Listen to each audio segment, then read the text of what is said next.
یا رسول اللہ۔ کتاب زہد کے اندر امام حضرت عبداللہ بن مبارک رحمۃ اللہ علیہ کی ایک بات سنیے، پھر وقت تمام ہوا چاہتا ہے۔ حضرت جابر بن عبداللہ فرماتے ہم رات کو مدینہ پاک کی گلیوں میں حضرت عمر کے ساتھ مل کے پہرا دے رہے تھے۔ رات کو امیر المومنین ہے، 22 یا 24 لاکھ مربع میل پر حکمرانی کرنے والا رات کو خود پہرے داری دیتا ہے، پہرے دار خود ہوتا ہے۔ آج ہم اپنے ایوان صدر کو ہاتھ نہیں لگا سکتے، ہاتھ ہی نہیں لا سکتے، صدر کو ملنا تو درکنار ہے۔ بندہ ساری زندگی رو رو کے مر جائے کہ میں ملک کے وزیر اعظم سے ملاقات کرنا چاہتا ہوں، نہیں۔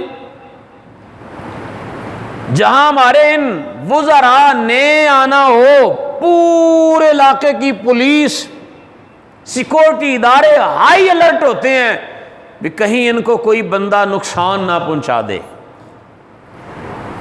اس لیے کہ کسی کا بھلا کرے تو اسے خوف کوئی نہیں ہوتا۔ فرماتے ہیں ہم پہرا دے رہے تھے، پچھلی رات کا وقت ہوا، ہم نے ایک جھگی نما ایک خیمہ دیکھا، وہاں کبھی چراغ جلتا ہے اور کبھی بجھ جاتا ہے۔ حضرت جابر فرماتے ہیں مجھے عمر نے کہا کہ آؤ ذرا یہاں چلیں، دیکھیں یہاں کیا ہے۔ کبھی چراغ بجھتا ہے کبھی جل رہا ہے، قریب گئے تو دیکھا کہ ایک بوڑھی عورت ہے، آواز سے پتہ چل رہا تھا کہ بوڑھی عورت ہے، اور وہ بیٹھ کے اشعار پڑھ رہی ہے۔ گھر میں بیٹھی ہے، کبھی چراغ جلاتی کبھی بجھاتی ہے اور اشعار پڑھ رہی ہے۔ اشعار اس کے کیا ہیں؟ وہ کہتی ہیں علی محمد صلاۃ الابرار، رسول اللہ صلی اللہ علیہ وسلم کی ذات پر نیکوکار لوگ سلام بھیجتے ہیں۔ پہلا اس کا شعر۔ آگے کہتی ہے صلی علیہ المصطفون الاخیار، جو لوگ رسول اللہ صلی اللہ علیہ وسلم کی ذات پر سلام پڑھنے والے ہوتے ہیں۔ آگے وہ کہتی ہے قد قواما بقی الاسحار، کہنے لگی میں راتوں کو اٹھ کے عشق مصطفیٰ میں روتی ہوں۔ وہ بوڑھی عورت ہے، کہتی ہے قد کنت قواما بقی الاسحار، رات ہو جاتی ہے لوگ سو جاتے ہیں، میں عشق مصطفیٰ میں رو رہی ہوتی ہوں۔ اس نے یہ شعر پڑھے تو اماں جی رونے لگی۔ حضرت جابر کہتے ہیں عمر باہر کھڑے ہو کر وہ شعر سن کے رونے لگے۔ آگے اس نے جو جملہ کہا، کہنے لگی کاش حل تجمعنی حبیب الدار، کاش کہ مجھے پتہ چل جائے کہ قیامت کے دن مرنے کے بعد مجھے حضور علیہ السلام کی زیارت نصیب ہو جائے گی، میری رسول اللہ کی بارگاہ کے اندر پیشی ہو جائے گی، مجھے نبی کریم علیہ السلام کا در اقدس مرنے کے بعد مل جائے گا۔ اب یہ شعر اس عورت نے پڑھا تو پھوٹ پھوٹ کے رونے لگی۔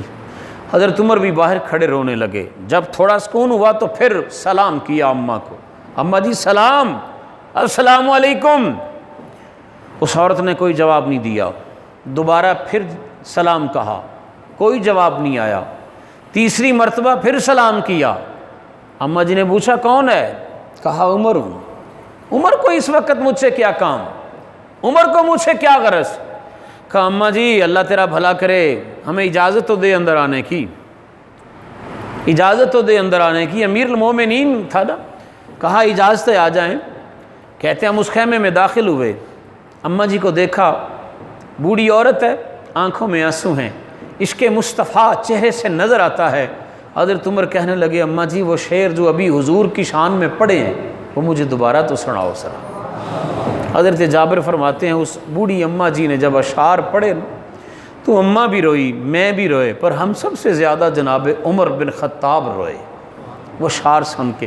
آخر میں انہوں نے کہا تھا اماں ایک التجا ہے، ایک درخواست ہے کہ میرا نام بھی انہی اشعار کے اندر شامل کر لو، تاکہ جو دعا تم خدا رسول کی بارگاہ میں مانگ رہی ہو نا، اس دعا میں مجھے بھی شامل کر لو۔ اس اماں جی نے پھر آخری شعر مصرے کے اندر یہ شعر کہا، وَعُمَرُ فَاغْفِرْ لَهُ یا غفار، اے میرے اللہ یہ عمر ہے اسے بخش دے، تو تو بخشنے والا ہے، یا اللہ یہ عمر ہے، یہ 22-24 لاکھ مربع میل کا حکمران ہے، جس طرح میں رسول اللہ کے عشق میں تڑپ رہی ہوں یہ بھی تڑپ رہا ہے، یا اللہ اسے بخش دے، جس طرح میں تیرے نبی علیہ السلام کی خدمت میں پیش ہونے کے لیے التجائیں کر رہی ہوں یہ بھی تو التجاؤں میں شامل ہونا چاہتا ہے۔ جناب عمر رضی اللہ تعالیٰ عنہ اماں جی کو دعائیں دیتے ہوئے اٹھ کر چلے گئے۔